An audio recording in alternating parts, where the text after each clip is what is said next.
আমার কাছে জীবনের প্রথম মানেই হচ্ছে হাজব্যান্ডের খেয়াল রাখা, বাচ্চাদের খেয়াল রাখা আর ওদের জন্য নতুন নতুন জিনিস ট্রাই করা। তো আজকেও এরকম একটা নতুন জিনিস নিয়ে আপনাদের মাঝে হাজির হলাম। আশা করছি আমার ভিডিওটি ভালো লাগবে।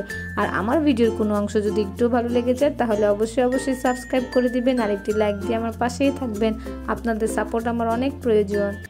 আসসালামু আলাইকুম, সবাই কেমন আছেন? আশা করছি সবাই ভালো আছেন। আল্লাহর রহমতে আমিও ভালো আছি। তো আমি রাবি, আমি আরেকটি ভিডিও নিয়ে আপনাদের মাঝে হাজির হলাম। আশা করছি আমার সাথে থেকেই পুরো ভিডিওটা দেখে নেবেন। তো আমি আজকে পিৎজা ফ্রোজেন করে দেখাবো। আমি নিজেও জানতাম না যে পিৎজা ফ্রোজেন করা যায়, তো তবে যেদিন থেকে জেনেছি তো আমি নিজেও আদিয়ানের টিফিনের জন্য পিৎজা ফ্রোজেন করে রাখি, কারণ আদিয়ান পিৎজা খেতে খুব ভালোবাসে। প্রথমে আমি চিনি, একটু লবণ আর ইস্ট কুসুম পানি গরমে একটু ভিজিয়ে রেখেছিলাম, কারণ এটা একটু অ্যাক্টিভেট হলে ভালো হয়। তো 10 মিনিটের মতো ভিজিয়ে রেখেছিলাম। এরপর আমি এখানে 2.5 কাপ ময়দা দিয়ে দিচ্ছিলাম। তো এরপর যদি পানি লাগে অল্প অল্প করে দিবেন, কারণ একবারে যদি পানি দিয়ে দিই তাহলে একটু নরম হয়ে যায়। আর আনাইজা বুড়ি তো আমার সাথে আছে, কারণ ও আমার সব কাজের সাথেই থাকে আর আমারও ভালো লাগে খুব। ও একটু শেখার চেষ্টা করে, মেয়ে মানুষ বলে কথা। আর যেদিন থেকে জেনেছি যে পিৎজা ফ্রোজেন করা যায়, তো আমিও আদিয়ানের জন্য করে রাখার চেষ্টা করি, কারণ এটা হচ্ছে করে রাখলে দেখা যায় টিফিনে দিতে বা ও যদি বিকেলের নাস্তাতেও চায় হুটহাট করে বের করেই হচ্ছে দেওয়া যায়। তো খুবই ভালো একটা জিনিস। তো এই তো আমি হচ্ছে প্রথমে একটা বড় প্লেটে এরকম গোল করে নিচ্ছিলাম, তবে একটু উঠানোর সময় আবার একটু বাঁকা চাকা হয়ে যায়। আর এখানে হালকা এটাকে একটু ছেঁকে নেব, একদম হালকা, মানে যতটুক ছ্যাঁকা দিলে যে উঠে যায় এরকম নষ্ট না হয় রুটিটা। তো হালকা ছেঁকে নিয়ে এটা উঠিয়ে ফেলবো এখন। তারপরে পিৎজা বানানোর জন্য যা যা লাগে করে ফেলবো, কারণ প্রথমেই দেখবেন যে যখন আপনি একটা প্লেট এরকম গোল করবেন উঠাতে গেলে একটু আবার বাঁকা টাকা হয়ে যায়। তো ওইটার জন্যই হালকা ছেঁকে নিতে হয়, যেহেতু ফ্রোজেন করে রাখবো। তো এই তো হালকা ছেঁকে নিয়ে তারপরে যে যা যা দেওয়ার সব দিয়ে দিচ্ছিলাম। এটা যার যার টেস্ট অনুযায়ী যে যেভাবে বানান। তো আমি হচ্ছে এই সসগুলাই ইউজ করি, আদিয়ানের এগুলো খুব পছন্দ। তো আমি এইভাবে এই সসগুলাই দিয়ে দিলাম। তারপরে হচ্ছে এখন যে পুর বানিয়ে রেখেছিলাম চিকেনের, তো এগুলো দিয়ে দিচ্ছিলাম। তো এটাও যার যার টেস্ট অনুযায়ী। আমি কিন্তু অনেক সময় টোনা ফিশ দিয়েও বানাই, চিকেন দিয়েও বানাই, মানে যখন যেটা ইচ্ছে হয়।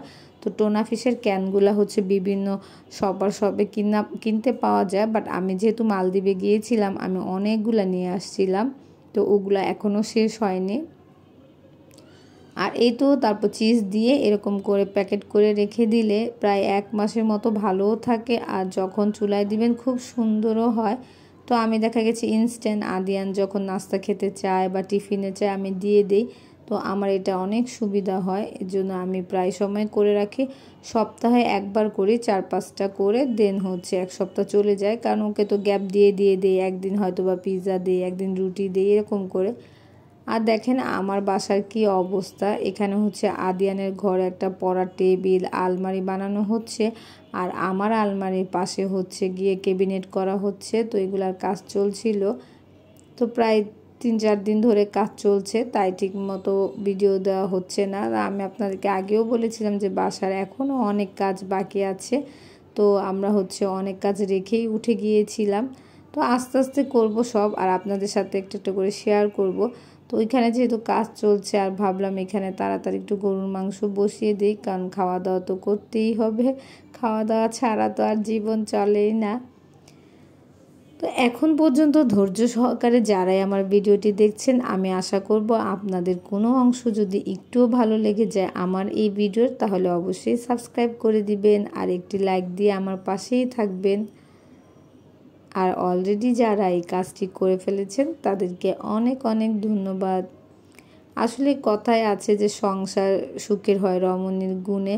তো রমণীদের অনেক কাজ করতে হয়, দেখা যায় যে একটা সংসারকে মেনটেন করে রাখার জন্য কাজের কোনো শেষ নেই। আপনি একদিকে করে আসবেন, দেখা যাবে যে আরেক দিকে কাজ চলে আসছে।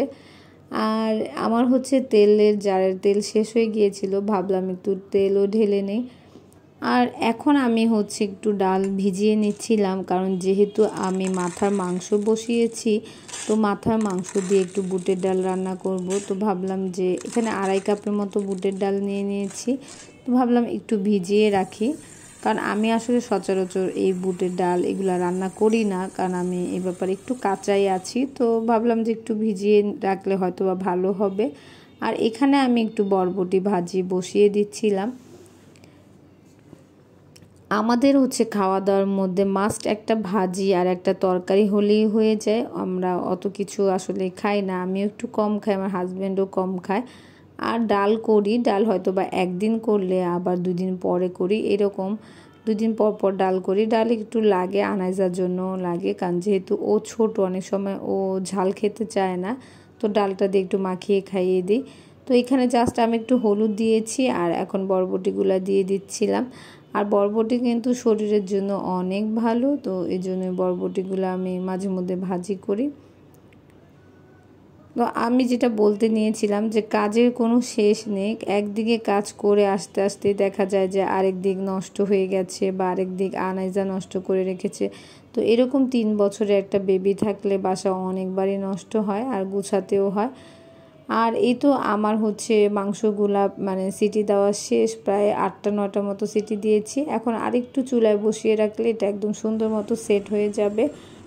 এখন আমি একই প্রেসার কুকারে হচ্ছে ডালগুলা নিয়ে নিচ্ছিলাম, সামান্য একটু হলুদ দিব, বাট লবণ এখন দিব না, কারণ অনেক সময় শুনি কোন ডালটায় জানি লবণ দিলে সিদ্ধ হতে চায় না। তো আমার ঠিক মনে ছিল না, তো ভাবলাম লবণটা পরেই দিই। তো একটু হলুদ দিয়ে এখন হচ্ছে আমি এটাকেও সিটি দিয়ে নেব। তো প্রায় 2টার মতোই দিব, কারণ যেহেতু ডালের ব্যাপার, আবার মাথার সাথে দিব, তো একটু শক্ত শক্ত থাকলেই ভালো হয়। কিন্তু দেখা গিয়েছে যে আমি 2 সিটি দেওয়ার পর যখন ঢাকনাটা উঠিয়েছি, তো মোটামুটি ডাল একদম গলেই গিয়েছিল, কারণ আমি তো অনেকক্ষণ ভিজিয়ে রেখেছিলাম। তো এজন্যই হয়তো বা একটু উল্টাপাল্টা হয়েছে। তো আমি আমার হাজব্যান্ডকে সাথে সাথেই বললাম যে পুরো মাথাটার মধ্যে ডালগুলা না দিয়ে অল্প একটু মাংসের মধ্যে ডালটা দিয়ে, কারণ ডালটা গলে গিয়েছে, খেতে নাও ভালো লাগতে পারে। তো ও বলল যে আচ্ছা সমস্যা নাই।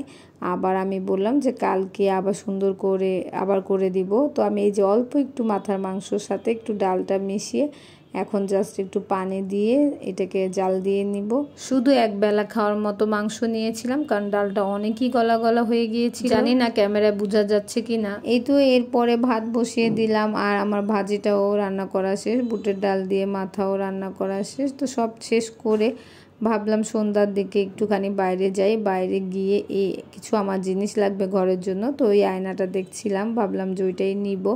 আর এছাড়াও এখানে ঘর সাজানো অনেক জিনিস ছিল। এটা হচ্ছে দোয়েল চত্বর। আজকে এই পর্যন্তই, আল্লাহ হাফেজ।